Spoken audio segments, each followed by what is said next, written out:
Chers téléspectateurs, mesdames et messieurs, bonsoir et bienvenue dans Guinée Forum. Guinée Forum est une production de Search for Common Ground grâce à un financement de l'USAID. Au menu de ce numéro de Guinée Forum, la problématique de l'accès à l'eau potable et son impact sur la santé des populations. Considérée comme le château d'eau de l'Afrique de l'Ouest avec une pluviométrie abondante, la Guinée peine encore à satisfaire les besoins de ses populations en matière d'eau potable, ce qui n'est pas sans conséquence sur leur santé. Dans cette émission, nous allons donc essayer de comprendre les difficultés que rencontrent les communautés en matière d'approvisionnement en eau potable, ainsi que les dangers auxquels elles s'exposent en consommant de l'eau impropre. Nous allons également essayer d'évoquer quelques initiatives et autres mécanismes mis en place par les gouvernants pour alléger un peu la souffrance de nos concitoyens. Et pour en parler, nous recevons sur ce plateau M. Kamara Aboubakar, il est le directeur exécutif de Tenkiso. Également sur ce plateau, M. Kamara Yasekou, lui, il est chef de la cellule des analyses physico-chimiques à l'Office national de contrôle de qualité. Également sur ce plateau, Mme Kaba Aïssata. Bonsoir, chers invités, bienvenue sur ce plateau. Bonsoir, madame. Avec moi, comme d'habitude, pour l'animation de cette émission, Amadou Korkaba. Korka, bonsoir à toi également. Bonsoir Fanta, bonsoir à nos invités. Je rappelle que Korka est le président de l'Association des journalistes en santé. Dans la deuxième partie de cette émission, nous allons vous proposer un reportage réalisé par notre équipe. Et dans la troisième rubrique, nous allons vous passer la parole, cher public, pour pouvoir poser des questions à nos invités ou apporter des amendements au débat. Mais bien avant, je tiens à préciser que cette émission est réalisée dans le cadre du projet Participation des citoyens à la gouvernance de la santé, un projet financé par l'USAID et mis en œuvre par FHI 360 et Search for Common Ground. Korka, je le disais à l'entame de cette émission, on s'intéresse à la problématique de l'accès à l'eau potable. Je pense que dans l'introduction, ça a été clair et comme tu l'as signalé, la Guinée a une très forte pluviométrie. Cela suppose qu'on puisse avoir accès à l'eau. Mais est-ce que il serait important de dire, est-ce que l'accès à l'eau veut dire nécessairement l'accès à l'eau potable? Je pense que nos invités qui sont des spécialistes dans le domaine pourront nous dire clairement est-ce qu'il est normal de dire que l'accès à l'eau veut dire accès à l'eau potable. On commence par vous, M. Kamara. Oui, bonsoir madame et bonsoir aux invités. Merci encore une fois de nous donner l'opportunité de discuter sur des questions de santé publique, mais aussi des questions liées à l'eau. Alors, si je réponds à la question de M. Korka, il est important de reconnaître qu'au cours de cette décennie, le gouvernement et les partenaires ont fourni assez d'efforts en ce qui concerne l'accès à l'eau potable. Parce que le dernier rapport de 2018 de la Banque mondiale et du ministère de la Coopération disait que 85% de la population a accès à de l'eau. Donc, l'accès à de l'eau, ça veut dire quoi? Vous savez, quand on dit accès à de l'eau potable, c'est que les gens pensent que tu as l'eau du robinet à la maison. Non. L'accès à de l'eau, c'est que si un ménage ne fait pas plus de 15 minutes de l'aller au retour pour un point d'eau, ça veut dire que ce ménage, il a accès à de l'eau. Okay. Donc, ce n'est pas que les gens aient le robinet chez eux à la maison. Si tu ne parcours pas, si tu dois aller à la recherche de l'eau et que le temps mis pour trouver 10 litres ou 5 litres d'eau ne dépasse pas les 15 minutes, on suppose que ce ménage a accès à de l'eau potable. Donc, disons oui, ce chiffre de 85%, si on prend des villages reculés, forcément ils ont dû tenir compte des sources d'eau, des puits améliorés et pas mal de dispositifs mis en place pour dire oui, nous sommes à 85%. Ok. Madame Kaba, je rappelle que vous êtes chargée de projet à Tenkiso, comme je l'ai rappelé tout à l'heure. À votre avis, est-ce qu'on peut connaître un peu la situation, puisque vous, souvent, vous menez des activités dans les collectivités, on vous voit souvent sur le terrain. Est-ce qu'on peut connaître la situation en matière d'approvisionnement des ménages en eau potable? Ok, merci. Je voudrais juste déjà revenir sur un point que vous avez abordé, la question du fait de savoir que la Guinée est le château d'eau de l'Afrique de l'Ouest et aussi qu'on est soumis à une pluviométrie assez importante. Il faut savoir qu'avoir de l'eau en abondance pendant une période donnée ne signifie pas nécessairement avoir des retenues d'eau qui nous permettent de couvrir sur toute l'année. Aujourd'hui, quand vous allez en zone rurale, effectivement, les gens ont accès à des sources d'eau, que ce soit de l'eau de rivière, de l'eau de pluie, de l'eau de, comment ça s'appelle, de pluie, ou même des forages qui sont amenés éventuellement par l'État. Mais tout type d'eau n'est pas foncièrement de l'eau potable à la consommation.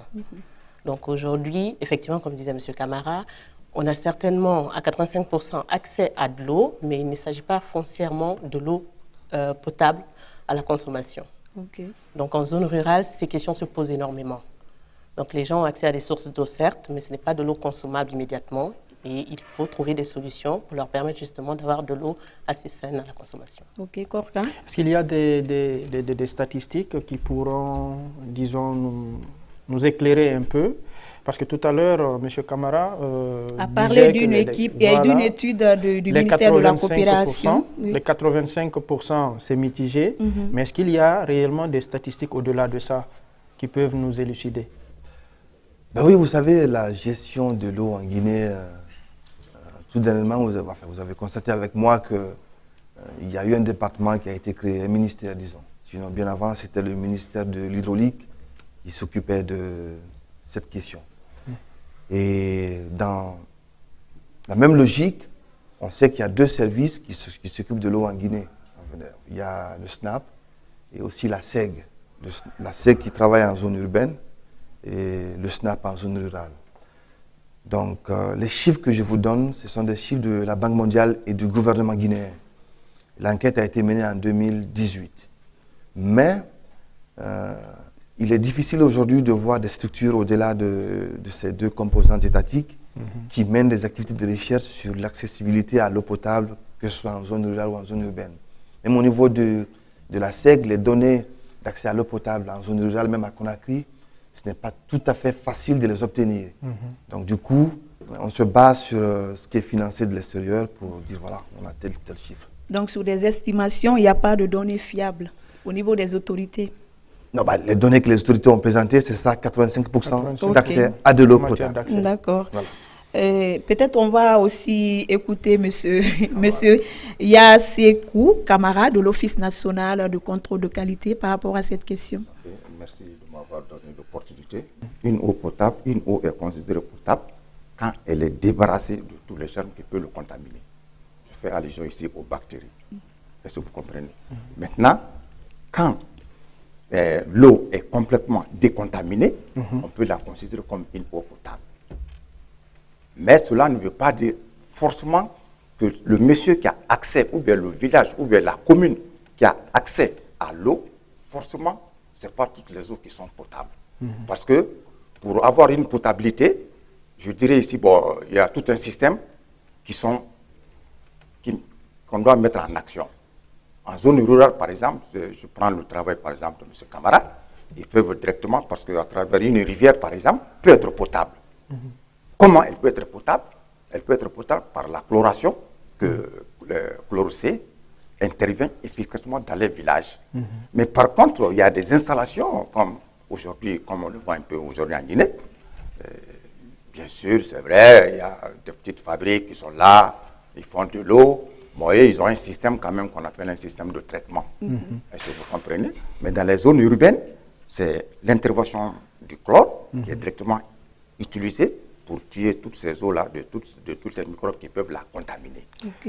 Justement, on va en venir. Oui, par rapport à cette question de qualité de l'eau que nous consommons. C'est votre, je vais dire, service qui s'occupe de cela. Où en est-on aujourd'hui en matière de qualité de l'eau que nous consommons? Mais peut-être avant de parler de qualité, moi j'aimerais un peu comprendre, est-ce qu'il y a une politique nationale en matière d'eau potable en Guinée? Monsieur Camara? Oui, en fait, je pense que ça c'est tous les pays. Hein. C'est le système des Nations Unies qui gère parce que l'accès à l'eau potable fait partie des urgences au niveau mondial. la Guinée même s'est engagée au niveau de l'atteinte de l'OMD, des OMD, des l'ODD 6, à permettre à l'ensemble des populations d'ici 2030, 2025, 25-30, à avoir accès à de l'eau potable, dans les conditions normales. Maintenant, si on prend le cas spécifique au niveau instance nationale qui gère cette problématique, moi je peux dire qu'il y a des difficultés. Il y a des difficultés au niveau de l'équilibre entre les besoins des populations et les moyens aussi mis à disposition pour, disons, combler le gap. Parce que je vous rappelle que le SNAP gère le service de l'eau en zone urbaine depuis pratiquement les années 80. La SEG. La SEG gère l'eau en zone urbaine depuis plus de 30 ans. Sauf que malheureusement, elle ne parvient pas à couvrir l'ensemble des 33 préfectures du pays. Même à Conakry, dans Je certains parle de- quartiers, je on parle a de des la difficultés. Oui. Politiquement, il y a une politique nationale de l'eau. Maintenant, reste à savoir, est-ce que la mise en œuvre de cette politique elle est effective? La réponse à cette question, je crois que mon grand frère est mieux placé. Ok, Merci, Monsieur Camara. Camara. Voilà, ce que mon frère Camara vient de dire, c'est vrai. Il n'y a pas longtemps, on a assisté à la validation de la politique nationale de l'eau. Au fait, le document existe maintenant. Allez-y un peu à la Direction nationale de l'hydraulique. Ils vont vous montrer exactement. Il y a eu une validation autour de cette politique nationale de l'eau. Maintenant, Est-ce que cette il a si politique bien est dit, mise en œuvre? vous savez, la nappe phréatique, tous les jours, on est en train de forer. Tout de suite, il a fait allusion aux eaux souterraines. C'est un Forage. peu le système de forage qui est présentement appliqué. Oui. C'est-à-dire que tu peux faire un forage avec une petite fabrique d'eau, mais au fait, il y a eu beaucoup de débats autour de ça ici. Il était question de mettre une réglementation en place. Ok, on va parler de cette réglementation encore. Voilà. Mais en attendant, encore avait une question par rapport Ok, à la allez-y, qualité allez-y. La de l'eau que question, nous consommons. exactement, la question concernait la qualité qualité. de l'eau que nous consommons. Tout à D'ailleurs, fait. vous y allez, Oui. vous touchez la partie. Oui. Où en est-on aujourd'hui? Voilà. Vous qui gérez Cette qualité. cette qualité-là, qu'est-ce que vous pouvez nous dire en termes de réponse par rapport à cela? Quelle est la qualité de l'eau que nous consommons aujourd'hui en Guinée? Merci de m'avoir posé cette question. Ça abonde directement dans le même sens que je viens de dire par rapport à la réglementation. Parce que qui parle de l'eau, c'est parce que il a eu d'abord une autorisation de s'installer. Quand l'intéressé ou bien la personne a l'autorisation de s'installer, il y a le ministère de l'Hydraulique qui est là, qui autorise la personne à forer. Est-ce que vous comprenez? Donc, c'est toute une réglementation que le ministère de l'Industrie avait initiée un peu longtemps.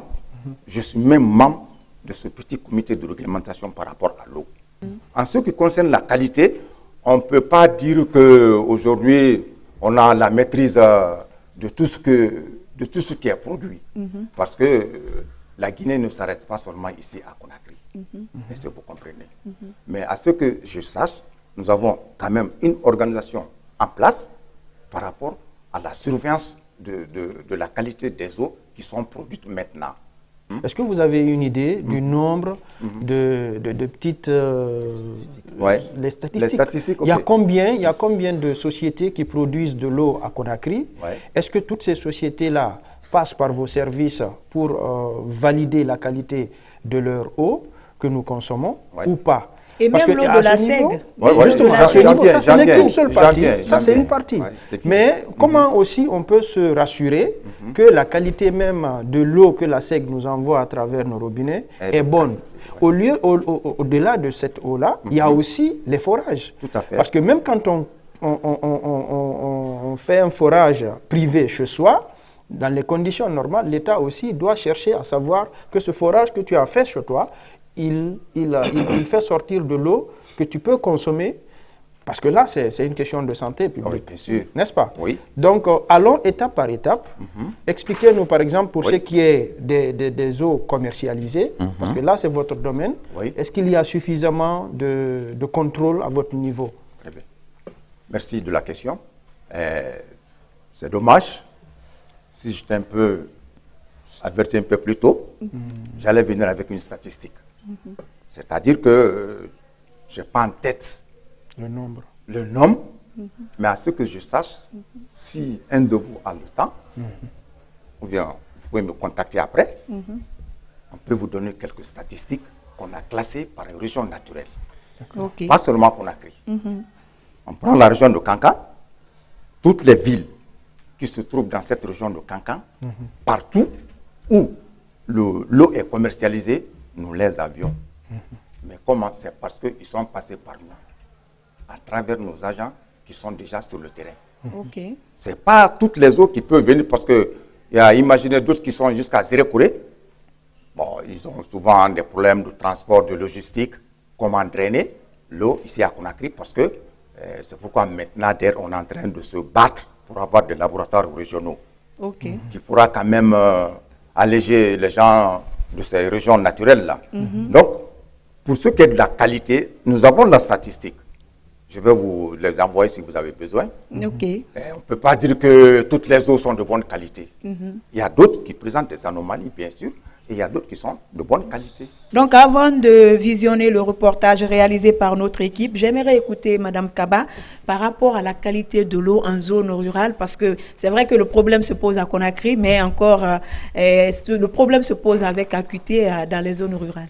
Oui, c'est un fait, parce qu'aujourd'hui, dans les zones urbaines, effectivement, d'autant plus que la SEG intervient, on est censé avoir des canalisations avec de l'eau traitée arrivée au robinet, mais en zone rurale aujourd'hui, effectivement, l'État a pas mal fourni de forages au niveau des communes rurales. N'empêche que, comme disait M. Camara, la contamination de l'eau se fait au puisage, au transport et à la manipulation à domicile. On a conscience aujourd'hui que ce sont les enfants essentiellement qui vont chercher de l'eau, ce qui crée un risque de contamination beaucoup plus élevé en ce qui concerne l'eau de forage.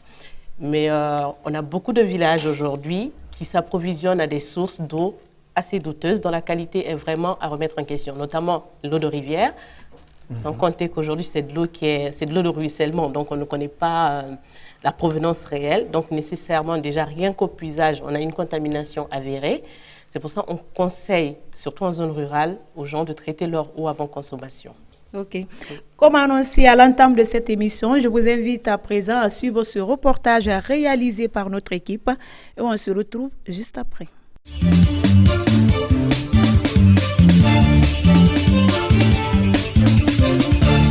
Il est midi au quartier Soumamboussia dans la commune de Ratoma. Mariam Bangora, qui y vit depuis plusieurs années, est sur son chemin de croix. Elle doit parcourir cette longue distance à la recherche d'eau pour son ménage. Malheureusement, ce jour, la chance n'est pas de son côté. Pas d'électricité, pas d'eau au forage. Nous sommes nombreux. Le forage ne suffit pas tout le quartier. S'il y a le courant, tout le monde pourra avoir de l'eau. Au cas contraire, il faut aller chez les privés et là aussi, il faut les supplier. Dans cette situation, deux options s'offrent à elle. Partir dans un autre quartier situé à 4 km de là pour trouver de l'eau ou payer quelques jeunes du quartier pour aller lui en chercher. Maintenant, je vais voir derrière la route si je peux remplir les bidons et donner de l'argent aux jeunes pour m'aider à les transporter jusque chez moi ici. Ici, l'eau a disparu dans les robinets depuis 2002.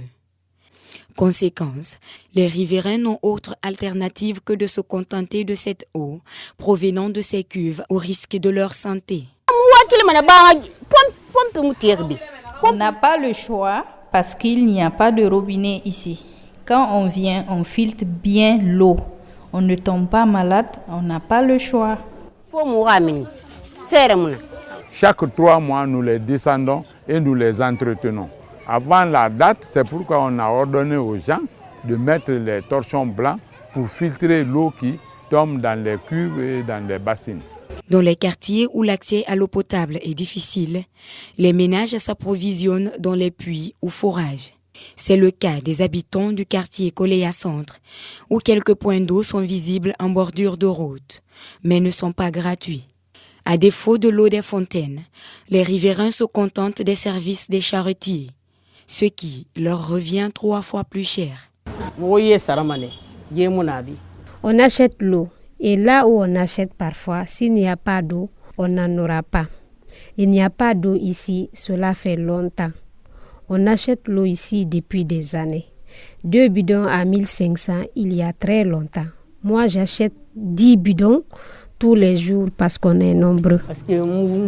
Cette pénurie d'eau qui se pose avec acuité en Guinée depuis plusieurs années a fait le lit de la prolifération des sociétés de production d'eau dites minérales. Mais ce marché qui paraît très juteux pour les promoteurs n'arrive toujours pas à résoudre l'épineux problème de l'accessibilité des populations à l'eau potable dans les quartiers de Conakry. Nous avons des difficultés. Deux fois, quand tu achètes un sachet, tu sens même l'odeur. Donc, on préfère vraiment de faire face à l'eau de forage. Selon une étude du ministère de la Coopération, 80 à 85% de la population ont accès à une source d'eau améliorée. Selon une autre étude réalisée par l'Organisation mondiale de la santé en 2015, en Guinée, seulement 67% de la population a accès à l'eau potable. L'eau, appelée source de vie, est en passe de devenir source de maladie pour les populations. Une situation paradoxale dans un pays considéré comme le château d'eau d'Afrique de l'Ouest.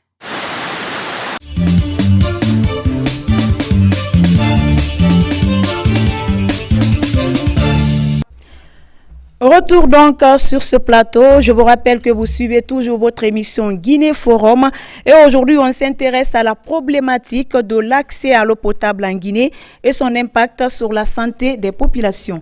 Et Korka, on vient donc de suivre ce reportage. Justement, je pense que nos invités pourront réagir à la vue de ce qui vient de se passer, de ce reportage. Quelle est votre réaction? Et je pense qu'on peut commencer par la dame. Ok, merci. Donc, en fait, le reportage ramène plusieurs questions, surtout la question de l'accès à l'eau en zone urbaine. On se rend compte que ces dernières années, il y a eu une surpopulation en fait, en zone urbaine et les infrastructures n'ont pas suivi. Donc, les bornes fontaines sont des réponses, sont des réponses à court terme.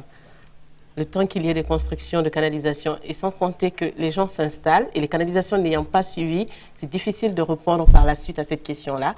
Donc, on trouve des solutions à court terme qui ne sont pas nécessairement les meilleures. Du coup, aujourd'hui, les privés qui ont les moyens, il y a une prolifération de forages, nécessairement, ce qui n'est pas, ce qui a un impact négatif sur l'environnement en soi. Et en zone rurale, la question qui se pose fondamentalement, c'est surtout c'est cette question environnementale qui est là. Aujourd'hui, pendant la saison pluvieuse, effectivement, les sources d'eau sont là, mais la saison pluvieuse ne dure plus que 3 mois maintenant, et du coup, tout le reste de l'année, les sources d'eau tarissent. Donc, les gens sont obligés de se déplacer davantage sur de longues distances pour pouvoir avoir accès à de l'eau, et encore moins de l'eau potable. Ok. Oui, Monsieur Camara? Moi, je n'ai pas tellement beaucoup de réactions sur ça, parce que ça, c'est un problème de politique du gouvernement. Moi, par rapport à cette vidéo, je crois, aujourd'hui, on fait face à 2 situations. Il y a un goulot d'étranglement à 2 niveaux. Kaba a touché le premier niveau tout à l'heure, c'est la démographie galopante et les investissements de l'État ne suivent pas. Mais de l'autre côté, il y a une question de volonté politique. Il faut dire les choses comme telles qu'elles sont, parce que les dirigeants ou les décideurs dans ce secteur, à mon avis, ne sont pas directement concernés par la crise. Je vous donne un exemple. Quand on dit que l'eau tue chaque une seconde 7 personnes et qu'il y a des millions de morts, quel que soit le type de maladies auxquelles nous sommes confrontés, le gouvernement guinéen est confronté, la Guinée subventionne aujourd'hui pratiquement 70% des maladies essentielles, le paludisme et les partenaires. Mais on dit que l'eau tue plus que le palud, l'eau tue plus que le VIH, l'eau tue plus que la politique. Mais malheureusement, cette mort, elle est silencieuse. Elle est disparate. Donc, les gens ne meurent pas au même endroit, ce qui fait qu'on ne sent pas. Depuis 20 ans ou 30 ans, le gouvernement avait un problème. C'était comment améliorer la quantité. Et non la qualité. Et non la qualité. Ce n'est que l'année surpassée, ou l'année passée, je crois bien, que la qualité a été intégrée même au système des Nations Unies comme étant priorité de l'ODD 6.1. Au départ, c'était la quantité. Dans leur rapport, même le rapport du ministère de la Coopération, ils ont dit 85% ont accès à des points d'eau améliorés. Ils ont évité le mot potable. Donc aujourd'hui, si il y a 20 ans, la problématique c'était comment améliorer la quantité, il se trouve qu'à chaque fois qu'on améliore la quantité, la qualité ne suit pas. Oui. On améliore la quantité ne suit pas. Le vieux qui vient de parler, qui dit qu'ils n'ont pas de choix. Mais ce vieux-là, si tu l'envoies, tu mets un forage et que tu lui expliques, attention, il y a le forage, mais tu es censé soit améliorer la qualité de ce forage entre le point de puisage et le traitement. Lequel des deux doit être la priorité du gouvernement? Est-ce que continuer à faire face à l'augmentation de la démographie ou est-ce qu'il faut faire face à la qualité? Quantité ou qualité, ils sont dans les deux c'est un rouleau compresseur. Donc, les investissements ne suivent pas. Donc c'est un problème de volonté politique pour moi. Ce qu'il ne faut pas oublier aussi, c'est que l'eau reste une ressource transversale. Donc quoi qu'il en soit, on parle d'eau pour la consommation, on parle d'eau pour l'agriculture, on parle d'eau pour l'énergie.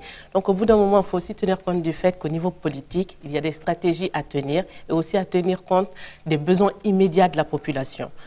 Donc après, une politique sur le long terme peut-être est à valoriser et peut-être à vraiment viser et voir une stratégie globale, mais l'eau reste quand même une ressource transversale et il y a beaucoup de ministères autour de l'eau. Donc au bout d'un moment, il faut que tout le monde s'asseye autour de la table pour voir au fait où se trouvent les points de convergence et pouvoir travailler là-dessus.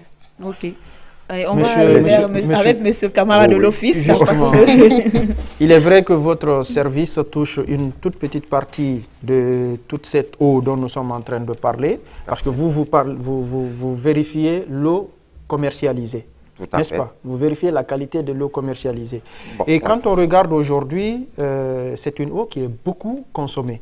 Cette eau qui est commercialisée en sachet ou en bouteille. Il y a une multitude d'ailleurs de marques d'eau en sachet qui se retrouvent sur le marché. On ne comprend rien. Et en guise de réaction, quand on écoute l'un des intervenants dans le reportage qui disait quand on boit l'eau, on sent même l'odeur dans le sachet. Voilà, j'ai vu. J'ai entendu. Vous qui êtes au niveau de ce service de contrôle qualité, comment pouvez-vous nous rassurer que l'eau que nous sommes en train de consommer n'est pas celle qui nous tue? Ok, merci M. Korka. Voilà, justement, c'est ce que j'avais dit au départ, qu'on ne peut pas maîtriser toutes ces marques qui sont sur le marché. Pourquoi? Mais vous êtes censé maîtriser ces marques. Je viens. Pourquoi je le dis? Vous savez, je viens de suivre le reportage là tout de suite du vieux qui disait que quand ils boivent, ils sentent l'odeur même du plastique. C'est bien, je ne le contredis pas. Au fait, chaque eau fabriquée répond à une marque. N'est-ce pas? C'est à nous de voir l'eau que le vieux a bu, c'est quelle marque? C'est quoi? C'est eau Coléa ou bien eau Syrine, des trucs comme ça là. Est-ce que vous comprenez? Vous êtes censé Maintenant, notre problème, c'est ce que j'ai dit au départ. Toute eau qui vient de Conakry ou bien de l'intérieur du pays, si ça arrive dans notre laboratoire, on les analyse. C'est pourquoi je vous dis qu'on a une statistique. On a la statistique on va aller la de chercher. toutes les différentes eaux. Mais j'ai une question très simple. De toutes les trois marques d'eau que nous analysons. J'ai une question très simple. Est-ce que vous me rassurez que l'eau qui se trouve dans les sachets, c'est une eau de qualité? Vous pouvez rassurer nos concitoyens qui nous regardent à travers cette émission? Je peux rassurer. C'est pourquoi j'ai dit que ce n'est pas toutes les eaux qui sont de bonne qualité. Mais moi, je sais à plus de 60%, je dis bien, je ne vais pas un peu plus loin. Je prends les... Attendez, je vais terminer. Les 60% d'eau fabriquées dans les sachets sont potables. Pourquoi je le dis? 60%. Et les 40%? Non, je viens. Attendez, madame. Ok, allez-y. Pourquoi je le dis? Le doyen ne veut pas de problème. C'est par rapport à ce qu'on appelle aux installations que nous trouvons sur place. Parce qu'une eau, pour qu'elle soit dans cette bouteille, peut-être qu'il y a beaucoup de gens parmi nous ne savent pas quel est le système, par quel système il passe. Justement, moi, ma question allait vous permettre d'être beaucoup plus court et beaucoup plus précis. La question, elle est la suivante. Oui. Est-ce que c'est vous qui partez vers ces sociétés qui fabriquent, ou bien non pas fabriquent, mais qui produisent de l'eau potable, de l'eau potable pour vérifier la qualité, ou ce sont les sociétés qui viennent vers vous pour que vous vérifiez leur eau? Merci. Comment ça se passe? Justement, si je prends le cas de Conakry, je ne parle pas le cas de l'intérieur du pays. Parce qu'on est un peu loin des zones... Mais l'office, vous avez vos représentants national. L'office, à travers nos agents qui se trouvent à l'intérieur du pays, c'est eux-mêmes qui passent dans ces petites fabriques d'eau pour faire le prélèvement et nous envoyer. Toutes ces eaux envoyées à Conakry sont suivies d'un rapport. Le rapport dit quoi? C'est un peu la description du processus de fabrication. Est-ce que vous comprenez? Parce que la qualité dépend d'abord du processus de fabrication. Justement. Ça veut dire quoi? Une eau souterraine, en principe, c'est une eau qui est propre. Toute eau qui se trouve à une profondeur de 70 mètres, 80 mètres, est considérée comme une eau saine. La contamination vient comment? Justement, c'est à travers la manipulation dans les usines. D'où nous intervenons. C'est pourquoi souvent, certains vont te dire même qu'attention, pourquoi elle, lui, son eau contient de la bactérie.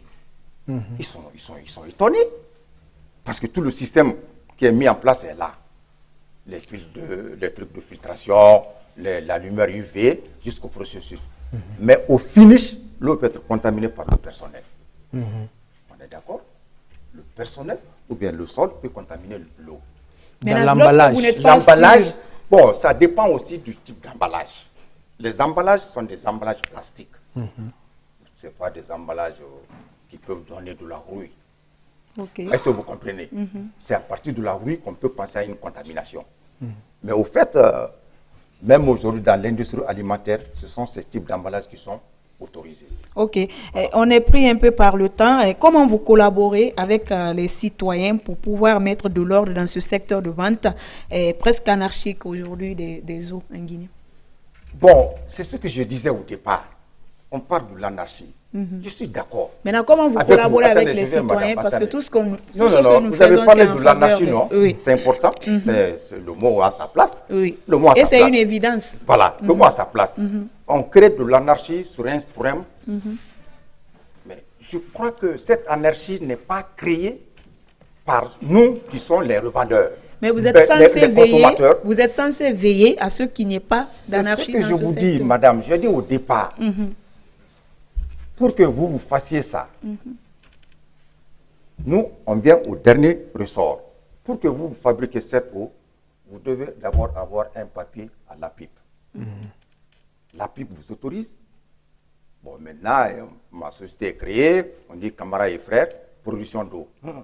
Donc, c'est un exemple, ce camarade, ne vous fâchez pas. Est-ce que vous comprenez?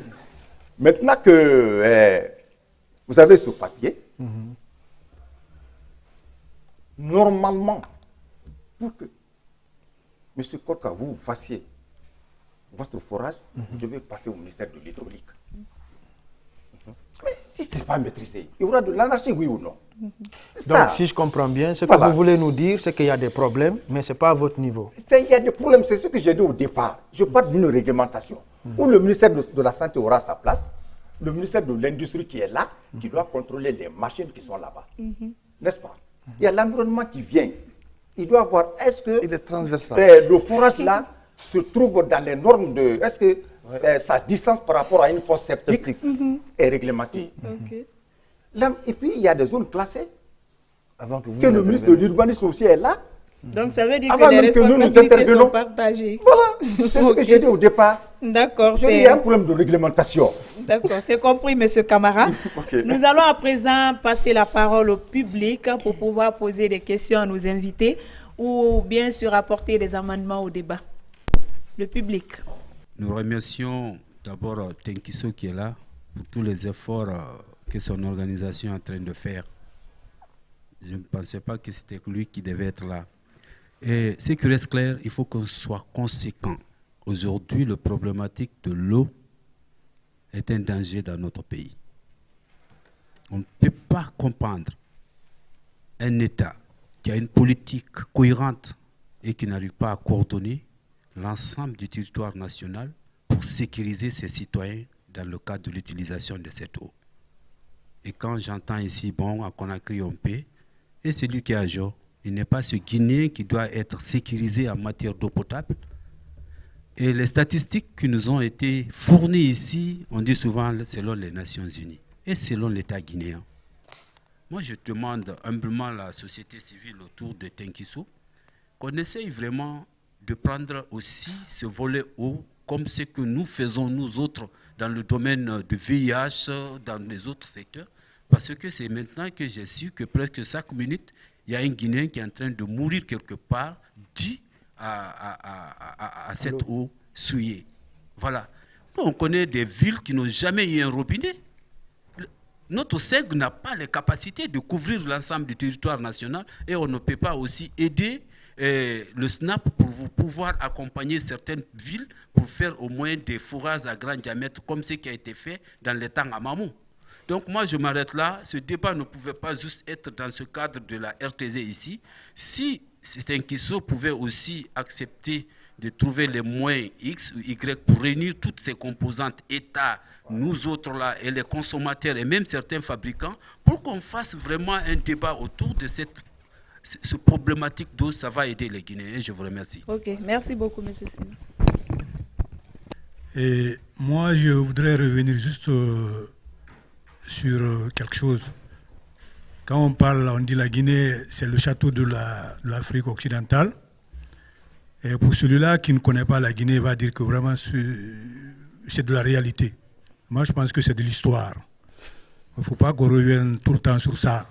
Pour celui qui est en Guinée, le problème d'eau, c'est vraiment une problématique. C'est vraiment une problématique. Et c'est une question de santé publique. Et je voudrais tout d'abord remercier aussi Tenkiso qui fait énormément d'efforts dans le cadre de donner de l'eau potable aux Guinéens. L'autre question, c'est l'Office. Est-ce que l'Office dispose réellement de moyens pour pouvoir accomplir réellement sa mission? C'est extrêmement important. Est-ce que Tenkiso a des relations avec l'Office pour pouvoir aussi mener à bien sa mission? Il faut que nos gouvernants essaient de se ressaisir, essaient de regarder de près cette situation. Sinon, ça va être des situations vraiment insupportables demain. Voilà, merci. Moi, je m'appelle Assia Toubalde, je suis de l'ONG CEGIMAD, Comité Jeune Mon Avenir d'abord, qui travaille en partenariat avec le projet FHI 360. Le problème d'accès à l'eau potable à Conakry et en Guinée, vraiment, c'est un problème crucial. Ça touche les Guinéens à plus d'un titre. Et si vous dites, notre invité a dit que vraiment l'accès à l'eau potable, la difficulté c'est quand un ménage parcourt par exemple plus d'1 kilomètre pour aller chercher de l'eau. Mais je vous avoue que si tu n'as pas l'eau chez toi, vraiment tu souffres. Parce que si tu sors le matin et que tu reviens le soir et que tu n'as pas d'eau pour te laver ou bien pour faire tes besoins, vraiment tu souffres.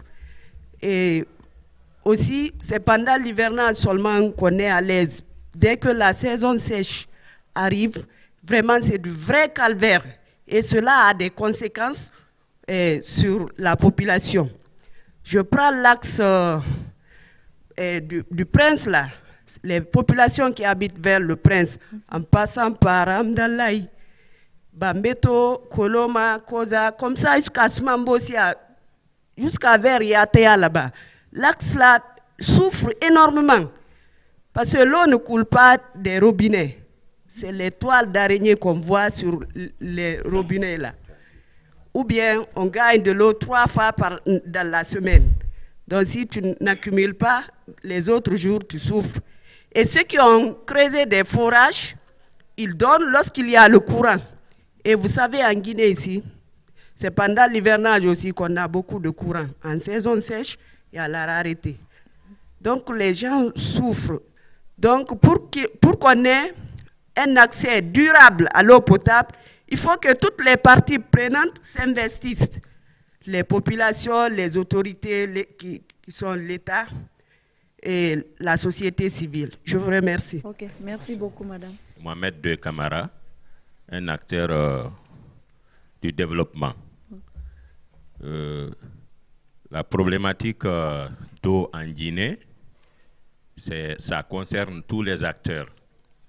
Sinon, en réalité, toutes les politiques existent, sont développées par l'État. Mais l'État seul ne peut pas faire. Nous, les acteurs de la société civile, nous devons jouer notre partition. Quand on prend le code des collectivités en Guinée, les collectivités sont responsabilisées. Mais il est très rare de voir en Guinée, en tout cas moi, à ma connaissance, ça n'existe pas, qu'un groupe qui défend l'intérêt d'une collectivité ou bien d'une nation, je prends l'exemple sur la société civile, elle est présente partout, elle défend tout, elle débat toutes les questions, sauf question d'eau là. Et pourtant les politiques existent. Et on doit renforcer ces politiques-là. Qui doit renforcer? C'est nous les acteurs de la société civile. Ça n'a jamais fait le débat de notre côté. Dire que non, est-ce avec l'allure là, ou cette situation-là, la santé dont nous souhaitons, on est en train d'aller vers non. Donc, les politiques, à mon sens, existent dans le cadre de l'eau par l'État. Mais l'État doit être accompagné par tous les citoyens, notamment la société civile. C'est Bangal Beni Camara. Moi, ma préoccupation est la suivante. J'ai vu tout de suite l'image d'une femme qui a plus de 5 bidons, 6 bidons accrochés sur son épaule, qui va pour chercher de l'eau. C'est vraiment déplorable. L'eau qu'elle va pour chercher, elle va garder ça chez elle, dans 10 bidons, dans 15 bidons. Plus la durée du stockage de l'eau dure, plus la contamination bactérienne se développe. Il faut que l'État vienne au secours. Sinon, les Guinéens n'ont pas d'eau potable. Je vous remercie infiniment. Bonsoir, moi c'est Diallo Adamahawa. Ma question est la suivante. Nous constatons à Conakry, nous avons des forages qui se trouvent au foyer où il y a plein de fosses septiques, tout autour. Comment nous pouvons savoir que cette eau est pure, bien qu'elle provienne d'une centaine de profondeur? Merci beaucoup. Après, on va Bonsoir. Moi, c'est Marie-Thérèse Benamou, je suis chargée de communication de l'ONG CECID. Nous travaillons également sur le projet Participation à la gouvernance de la santé. Alors moi, j'ai juste une question, parce que nous parlons de... J'ai entendu messieurs de Tenkiso parler des distances qu'il faut respecter dans ces questions de forage. Également, ces fabricants d'eau qui ne cessent de s'augmenter dans la ville. Et aussi de la SEG. Mais moi, j'ai une question. Entre ces trois eaux, laquelle est meilleure maintenant pour la consommation? Parce qu'on est partagé, on ne sait plus.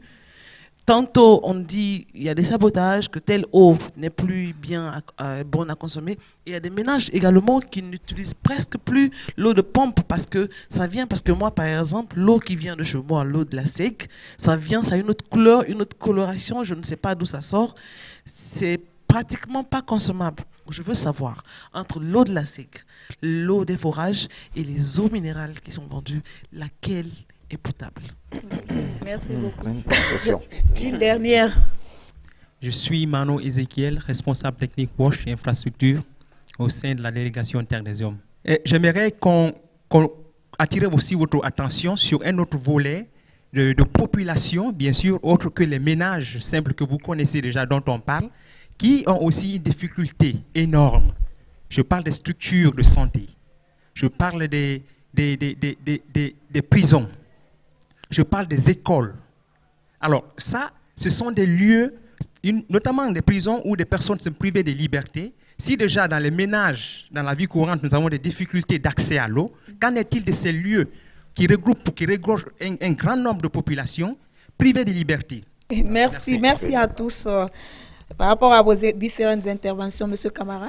Voilà, en ce qui concerne la question de la dame qui posait la question, en ce qui concerne l'eau de forage, l'eau de puits, enfin l'eau du SNAP. L'eau minérale. Du SNAP, c'est forage, on estime. Bon. L'eau minérale et l'eau de la seigle. D'abord, je vous explique que lorsque vous achetez une bouteille d'eau minérale, vous contribuez beaucoup plus à détériorer la vie à côté que de l'améliorer. Parce que les bouteilles, le doyen est là. La répercussion des sachets plastiques sur la nature, ça c'est un autre débat, on ne va pas entrer dans ça. Non. Donc moi je conseille toujours aux gens, je dis en voulant apporter des solutions, vous dégradez davantage l'environnement. Et l'eau là, pratiquement c'est l'environnement. Donc du coup, que ce soit la SEG vous dira qu'elle vous donne de l'eau à la sortie de robinet qui est potable. Mais nous connaissons les conditions. Ce que nous recommandons aux gens, c'est d'améliorer la qualité de cette eau à la boisson. C'est-à-dire traiter. Et comment traiter? Le traitement, il y a des solutions qui existent. Il y a des solutions qui sont au niveau des pharmacies, que nous mettons en place du marketing social, des solutions de sirop, des solutions de chlore. Juste un bouchon, ça peut améliorer la qualité. On va écouter M. Camara parce que la qualité de l'eau, vraiment, ça nous intéresse.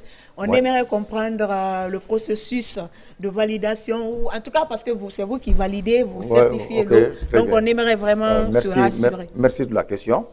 La validation n'est autre que elle est sanctionnée par un certificat d'analyse. C'est-à-dire que nous nous déplaçons sur le terrain. Nous voyons l'échantillon, on prélève l'échantillon, on envoie au labo. Quand il est arrivé au labo, il passe par le biais d'analyse physico-chimique et analyse microbiologique. Et chaque paramètre correspond à un critère déterminé. On va dire tout de suite le taux de fer ne doit pas dépasser 0,3 mg par litre. La bactérie du groupe des coliformes doit être 0 UFC, c'est-à-dire unité colonie formée. Ça, c'est ce qu'on appelle les indicateurs de pollution. Donc, si ces paramètres-là, analysés dans une eau, est conforme à la norme, elle est validée comme une eau potable. Dans le cas échéant, si le nombre de bactéries qui est admis pour que l'eau ne doit pas être consommée, si ça dépasse 0,2 UFC par exemple, on dit directement l'eau non conforme à la consommation humaine. C'est à partir des critères d'analyse physico-chimique et microbiologique qu'on valide.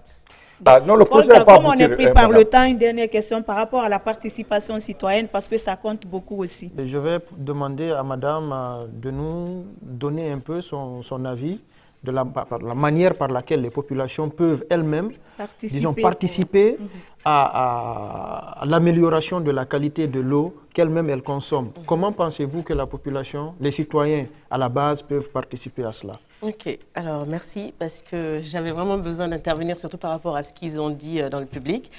On constate aujourd'hui qu'il y a la République Conakry avec ses problématiques et il y a le reste de la Guinée. Comme disait le monsieur de, je pense c'est Terre des Hommes, hein. Oui, au niveau de Nzéré-Koré, oui, qu'il y a un village en altitude qui a accès qu'à de l'eau de Marigot, mais c'est une réalité sur toute la Guinée. Aujourd'hui, vous sortez de Conakry à 5 km seulement, vous avez des villages qui sont sur des îles qui ne peuvent pas forer parce que la terre est sablonneuse. Ils ne peuvent pas avoir accès à de l'eau potable. Donc c'est de l'eau de mer, de l'eau salée qu'ils ont au quotidien. Donc aujourd'hui, la question est de savoir, oui, on a de l'eau, on ne maîtrise pas la qualité de cette eau. Donc le conseil qu'on apporte, nous, au niveau de l'organisation, c'est traiter systématiquement votre eau au chlore. Ça, c'est un fait. Ça vous permet d'avoir la garantie que cette eau est sûre à la consommation au quotidien. Maintenant, c'est une solution de court terme. Pour une solution de long terme, il faut nécessairement impliquer les politiques. C'est bien dommage qu'il n'y ait pas un ministère qui représente l'hydraulique ou alors la santé, parce qu'effectivement, ils sont porteurs de ces sujets-là. Comme je disais, c'est une ressource transversale. On ne peut pas en parler si toutes les parties prenantes ne sont pas autour de la table. Aujourd'hui, vous prenez l'énergie, vous prenez la zone de Bokeh. tout ce qui se passe en termes minières, ça contamine l'eau que les gens utilisent. Vous prenez la ville urbaine, la commune urbaine même de Boké, les peu de forages qu'il y a, mais l'eau, elle est souillée, elle n'est pas consommable. Donc aujourd'hui, la question de Conakry, certes aujourd'hui dans le public, tout le monde se sent concerné parce que c'est leur quotidien, mais en région, où nécessairement la population est beaucoup plus nombreuse, la problématique de l'accès à l'eau potable est beaucoup plus importante. Ok, un dernier mot, M. Camara, par rapport à la participation citoyenne. Oui, là-dessus, je pense qu'il y a beaucoup de concerts. Il y a les concerts de Guy Fosti, concerts de qui encore, mais il n'y a pas de forum sur la gouvernance de l'eau, il n'y a pas de forum sur la qualité de l'eau. Aujourd'hui, la société civile pratiquement est plus ou moins confondue à tout ce qui est politique, politicienne, donc ça fait que ça pose d'énormes problèmes. Je pense que si les collectivités, la société civile s'organisent, on se donne les mains pour discuter ensemble, impliquer davantage les communautés. C'est ce que nous venons de faire dans 33 CR. Nous partons maintenant, pas avec le ministère de la Santé, pas avec autres personnes, mais nous partons avec les chefs de district et les communautés, en leur disant, la solution ne viendra pas d'ailleurs. Il faut qu'on trouve une solution adaptée, locale, à votre district. Donc je pense que la société civile, les communautés, si on se donne la main, on peut trouver en attendant des solutions à court terme adaptées à chaque localité, en attendant que les politiques se décident, à savoir que nous sommes tous dans une république. Ok, merci à vous, chers téléspectateurs. C'est la fin donc de votre émission Guinée Forum. Il était question de la problématique de l'accès à l'eau potable et son impact sur la santé des populations. Et pour débattre de cette thématique, nous avons reçu sur ce plateau M. Aboubakar Kamara, il est le directeur exécutif de l'ONG Tenkiso. Également sur ce plateau, Dr Kamara Yasekou, il est de l'Office national de contrôle de qualité. Et nous avons aussi reçu sur ce plateau Mme Kaba Aïssata, j'allais dire, de Tenkiso également. Merci, chers invités, d'avoir répondu à notre invitation.